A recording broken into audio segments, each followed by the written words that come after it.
Diffraction of light, प्रकाश का विवर्तन। Screen पर आप दो बादलों के सेट देख रहे हैं और आप यह भी देख रहे होंगे कि किस प्रकार सूर्य की किरणें हमारे पास आ रही हैं। आमतौर पर इस तरह के नज़ारे आप तब देखते हैं जब आसमान में सूरज भी हो और बादल भी हो। यह दोनों एग्जाम्पल डिफ्रैक्शन या विवर्तन के हैं, यानी कि यहाँ पर बादलों द्वारा सूर्य से जो सनलाइट हमारे पास आती है उनका डिफ्रैक्शन या विवर्तन किया जा रहा है। सबसे पहले साइंटिस्ट ग्रिमाल्डी ने 1665 में डिफ्रैक्शन की स्टडी करी। डिफ्रैक्शन शब्द लैटिन वर्ड डिफरेंजरी से उत्पन्न हुआ है। डिफरेंजरी का मतलब होता है छोटे छोटे टुकड़ों में बांटना, छोटे छोटे पीसेस में स्प्लिट करना। इसके बाद दूसरे अन्य साइंटिस्ट ने भी डिफ्रैक्शन की स्टडी की। चित्र में दिखाए गए तरीके से आप अपनी दो उंगलियों को पास में रखें और इन दो उंगलियों को लाइट सोर्स के सामने से रखें और धीमे धीमे इन उंगलियों को आपस में बंद करें। और जब इसमें से लाइट आपके पास आएगी, दो उंगलियों के बीच में से किस तरह से लाइट आपके पास आती है उसको आप ऑब्जर्व करें। आप पाएंगे कि जैसे जैसे उंगलियों को आप पास में लाते हैं आपको वर्टिकल पैरेलल डार्क लाइंस दिखती हैं। ये जो वर्टिकल पैरेलल डार्क लाइंस आप देख रहे हैं, जैसा स्क्रीन पे भी दिखाया है, ये डार्क लाइन डिफ्रैक्शन पैटर्न कहलाते हैं। तो डिफ्रैक्शन का मतलब हुआ bending of light around an obstacle, किसी ऑब्स्टिकल के चारों तरफ लाइट का बेंड होना, यह विवर्तन या डिफ्रैक्शन है।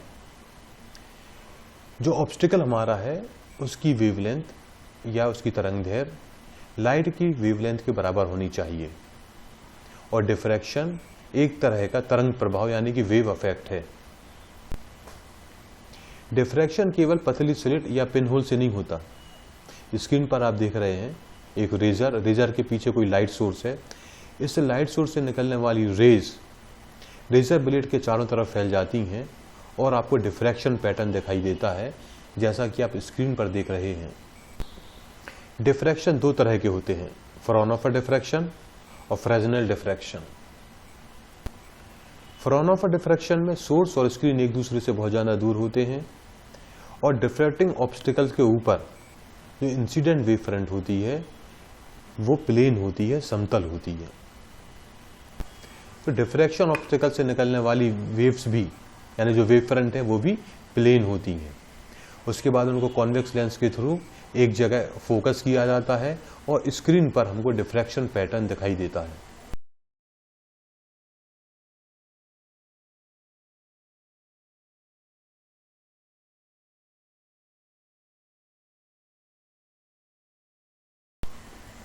फ्रेस्नेल डिफ्रैक्शन में सोर्स और स्क्रीन एक दूसरे से दूर नहीं होते हैं, इसलिए इंसिडेंट वेव फ्रंट्स स्फेरिकल होती हैं, गोलाकार होती हैं, जैसा कि आप स्क्रीन पर देख रहे हैं। अब ऑब्स्टिकल से निकलने वाली वेव फ्रंट्स भी स्फेरिकल होंगी। यहाँ पर कॉन्वेक्स लेंस का यूज करने की जरूरत नहीं होती है। स्क्रीन पर फोकस करने के लिए हमको कॉन्वेक्स लेंस की जरूरत नहीं पड़ती है। जब लाइट सोर्स से निकलती हुई किसी पतली स्लिट पर पड़ती है और पतली स्लिट से निकलकर वो डिफ्रैक्शन पैटर्न बनाती है और डिफ्रैक्शन पैटर्न आपको स्क्रीन पर दिखाई दे रहा है। बीच में आप सेंट्रल मैक्सिमा देख रहे हैं, जिसे कि हम केंद्रीय उच्चिष्ट बैंड कहते हैं। बाजू में आप सेकेंडरी मैक्सिमा भी देख रहे हैं, जिसे द्वितीयक या गौण उच्चिष्ट कहा जाता है। बीच के पोर्शन को हम मिनिमा कहते हैं। तो डिफ्रैक्शन पैटर्न के बीच में आपको broad, intense, central, bright band दिख रही है। इसको फ्रिंज भी कह सकते हैं, ब्राइट फ्रिंज आपको दिख रही है।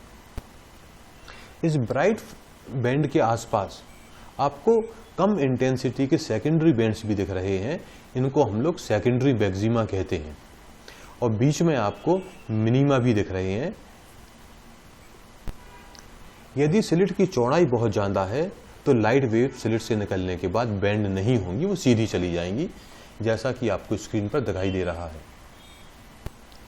यदि स्लिट की चौड़ाई या स्लिट की ओपनिंग लाइट की वेवलेंथ के कंपैरेबल है, उसके बराबर है, तो इस स्लिट से निकलने वाली लाइट कॉर्नर्स के चारों तरफ बेंड हो जाएगी और स्क्रीन पर आप इस तरह की बेंडिंग ऑफ लाइट देख रहे हैं।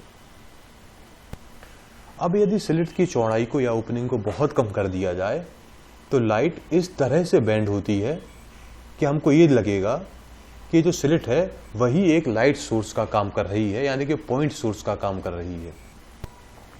अब माना कि एक पतली वर्टिकल स्लिट में, जो कि एक ओपेक प्लेन से बना हुआ है, एक लाइट, मोनोक्रोमेटिक लाइट इंसिडेंट होती है।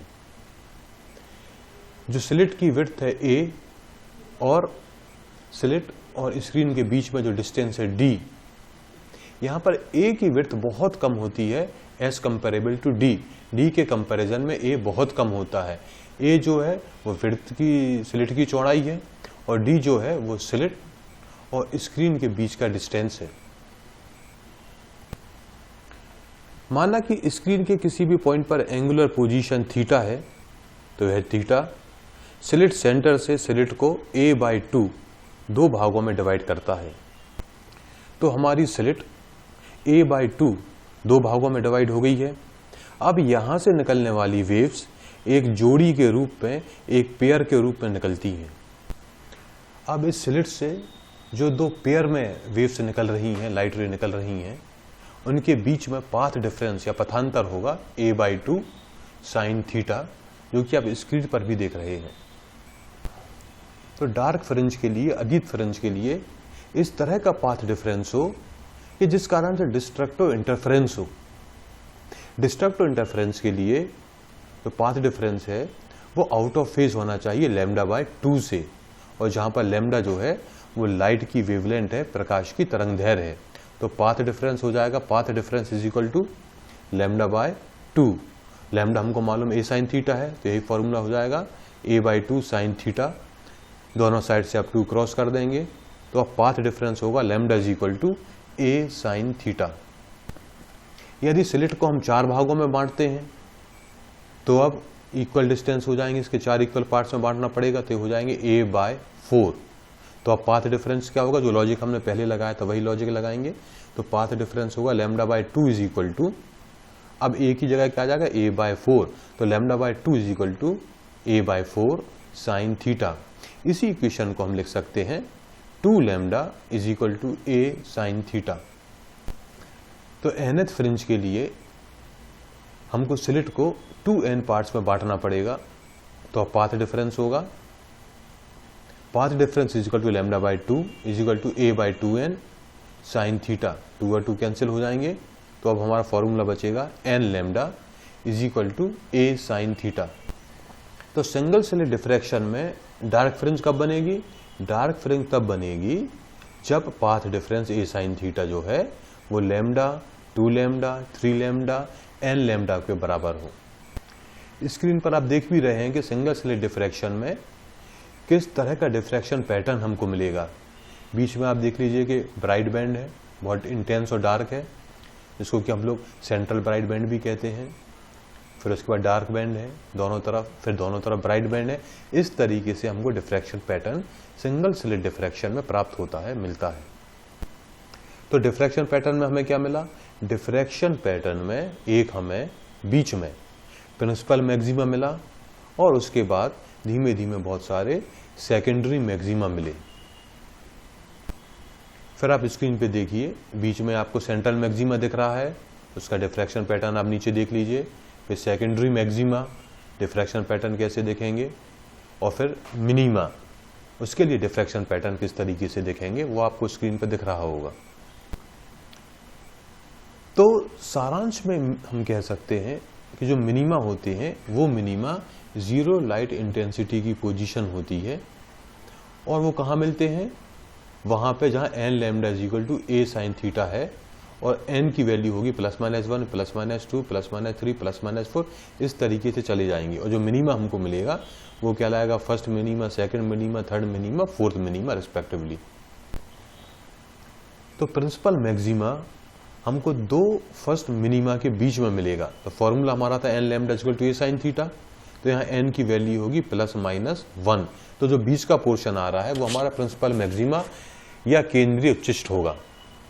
एक बात और ध्यान दें, आपको स्क्रीन पर भी देख रहे होंगे, ये जो प्रिंसिपल मैक्सिमा है यहाँ पर लाइट की इंटेंसिटी मैक्सिमम होती है, और जो वेव की एनर्जी है वो मैक्सिमम वेव की एनर्जी इसी रीजन में कंसंट्रेट होती है। इसके बाद कम इंटेंसिटी के छोटे छोटे पतले पतले आपको दूसरे मैक्सिमा दिख रहे हैं, जो कि सेंट्रल मैक्सिमा के दोनों तरफ होती हैं। इनको हम लोग बोलते हैं सेकेंडरी मैक्सिमा, या हिंदी में हम उनको बोलते हैं द्वितीयक उच्चिष्ट। और ये जो द्वितीयक उच्चिष्ट सेकेंडरी मैक्सिमा होते हैं, इनकी इंटेंसिटी भी धीमे धीमे कम होती जाती है। अब आसमान हमको नीला क्यों दिखाई देता है? आसमान हमको इसलिए नीला दिखाई देता है क्योंकि सनलाइट अर्थ के एटमॉस्फेयर के थ्रू हमारे पास आती हैं। अर्थ के एटमॉस्फेयर में बहुत सारे गैसेस होते हैं, डस्ट पार्टिकल्स होते हैं। इन्हीं के कारण इस लाइट में स्कैटरिंग हो जाती है। ब्लू लाइट में स्कैटरिंग सबसे ज़्यादा होती है और दूसरे कलर की लाइट में स्कैटरिंग कम होती है, क्योंकि ब्लू लाइट का लिए क्या होगा, इसकी जो वेवलेंथ है वो शॉर्टर होगी, तो इसमें स्कैटरिंग ज़्यादा हो जाएगी। इसलिए हमको नीला कलर आसमान का दिखाई देता है। अब सनराइज या सनसेट लाल या ऑरेंजिश कलर के क्यों दिखाई देते हैं? सनराइज या सनसेट रेड या ऑरेंजिश कलर के इसलिए दिखाई देते हैं क्योंकि सनराइज या सनसेट के समय सूरज से जो रेज हमारे पास आती हैं वो अर्थ के एटमॉस्फेयर में अधिक दूरी तय करती हैं। अधिक दूरी तय करने से क्या होता है कि जो नीला कलर होता है उसमें स्कैटरिंग बहुत ज़्यादा हो गई, लाल और पीले कलर में स्कैटरिंग बहुत कम हुई, तो हमको लाल और पीला कलर ज़्यादा दिखता है।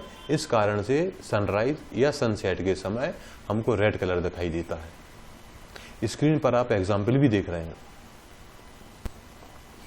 इस वीडियो में हमने स्कैटरिंग को समझा। यदि आपके कोई डाउट्स या क्लैरिफिकेशन हो तो आप स्क्रीन पर दिख रहे ईमेल के थ्रू कांटेक्ट कर सकते हैं। फिजिक्स के दूसरे वीडियो देखने के लिए स्क्रीन पर दिख रही वेबसाइट पर विजिट करें। थैंक यू, धन्यवाद।